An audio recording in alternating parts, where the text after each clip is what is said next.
comme on l'avait dit tout à l'heure, hein, donc tout cela, toute cette démarche-là, quand même, devient pertinent si on a une idée sur les risques. Tout ce qui est gestion des risques, c'est une discipline donc, qui est pratiquée par des spécialistes, donc des spécialistes du risque en termes de sécurité. Donc, il y en a beaucoup qui sont certifiés ISO 27005, qui connaissent très bien la démarche. Il y en a qui nous suivent actuellement. Donc, Moussa Fassen va un peu nous parler des risques, donc de manière pragmatique, hein, comment vraiment faire, comment gérer les risques au sein de l'entreprise. Moustapha. Allô, Moustapha? Oui, Khad. Donc, tu vas nous parler un peu de la gestion des risques? D'accord, je vais vous parler un peu de la gestion des risques, qui pour moi est un point crucial, en tout cas, pour déployer, intégrer un système de management de la sécurité de l'information.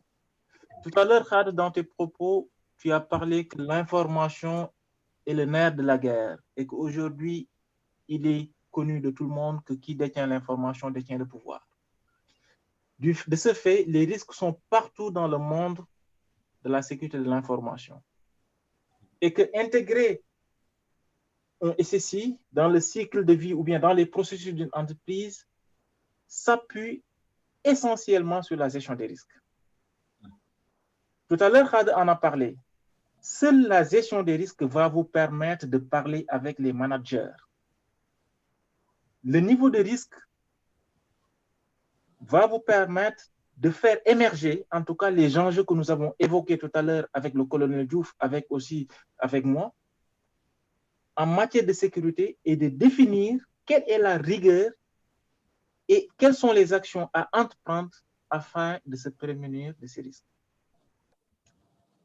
Et c'est la seule, si je peux le dire comme ça, outil qui va permettre aux responsables de la sécurité de l'information d'avoir l'outil qu'ils ont besoin pour identifier, en tout cas le processus, c'est identifier, évaluer, atténuer les risques auxquels leurs organisations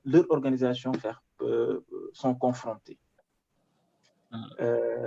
Maintenant, c'est ça aussi qui va permettre, en tout cas, aux responsables de la sécurité de l'information d'établir quelles sont les priorités dans ce qu'on appelle parce qu'aujourd'hui, quand vous allez faire une identification, vous allez avoir plusieurs risques. Maintenant, seule la gestion des risques va vous permettre de dépenser en tout cas les précieuses ressources qu'on a mises à votre disposition de façon efficace. Donc, l'évaluation des risques n'est rien d'autre qu'un processus d'identification, de triage des risques auxquels une entreprise est exposée, est confrontée plutôt. Maintenant, ceci va se faire en fonction de deux paramètres, la probabilité d'apparition de ces risques et l'impact attendu, en tout cas, sur l'opération de l'entreprise au niveau opérationnel. Maintenant, il est tellement courant de voir dans la vie quotidienne que les gens utilisent souvent les termes menaces et risques et vulnérabilité de façon interchangeable, alors que c'est des concepts qui sont très différents. Raison pour laquelle je vais préciser certains concepts avant d'avancer un peu. Il faut d'abord identifier la menace qui n'est rien d'autre qu'une force extérieure qui met en péril, en tout cas, la sécurité de l'information ou de vos systèmes.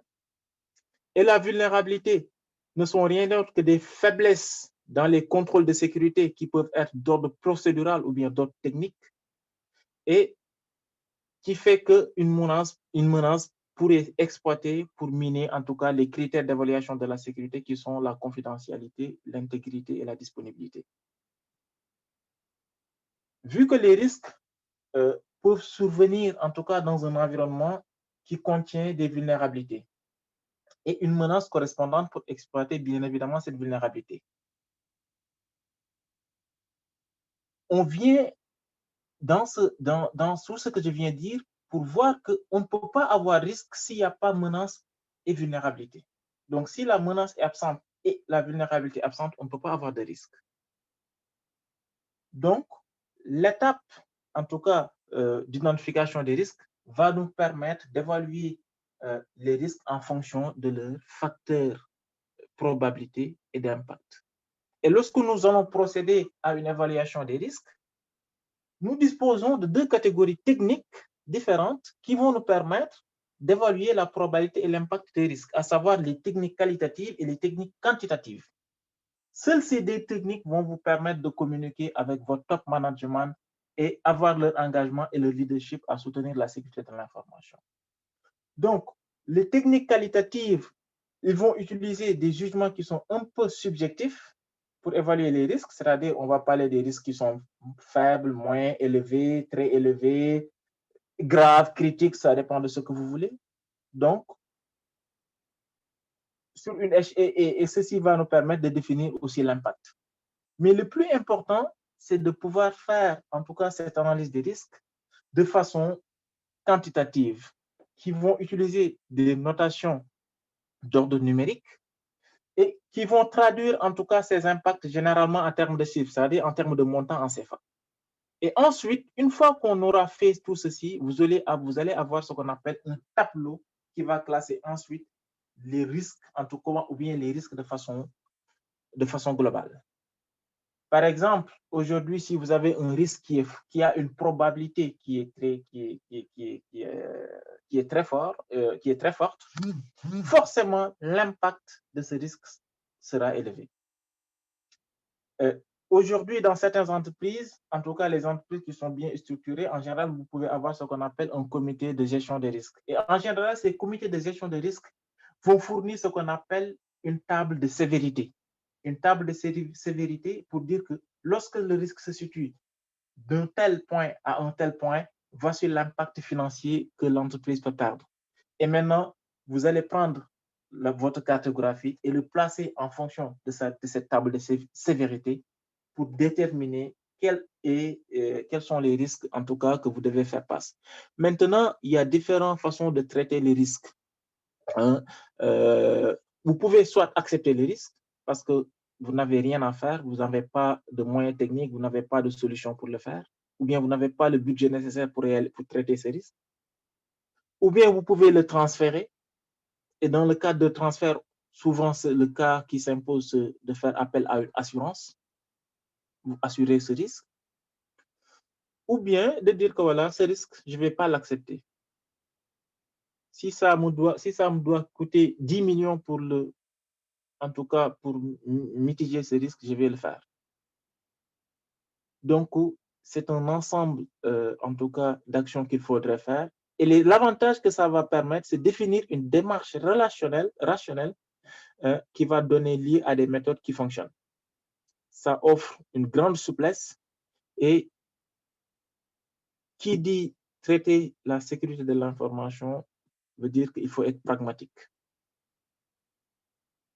Donc, et ces limites, on va en parler. L'organisation doit définir sa propre approche parce qu'aujourd'hui, l'approche de traitement des risques diffère d'une entreprise à une autre. C'est à vous de voir comment vous êtes structuré, quels sont les moyens que vous disposez pour, en tout cas, mettre une approche de traitement des risques. Les méthodes aussi nécessitent souvent des formations parce qu'aujourd'hui, les gens qui traitent les risques, souvent, ils sont certifiés ISO 27005 ou bien ils sont certifiés ISO 31000 pour pouvoir mieux cerner les risques. Mais un autre critère aussi qui est très important au-delà de la formation, c'est-à-dire de comprendre le business, de comprendre le fonctionnement, de comprendre qu'est-ce qui fait fonctionner votre entreprise, c'est-à-dire les métiers. Donc, voici un peu ce que je pouvais dire des risques, parce qu'aujourd'hui, ne serait-ce que la gestion des risques, pour moi, ça peut prendre, ça peut faire l'objet même d'un webinaire. Donc, il y a tellement de choses à dire et le temps nous fait défaut, on ne peut pas tout dire. Donc, voilà, j'espère que j'ai été précis et clair.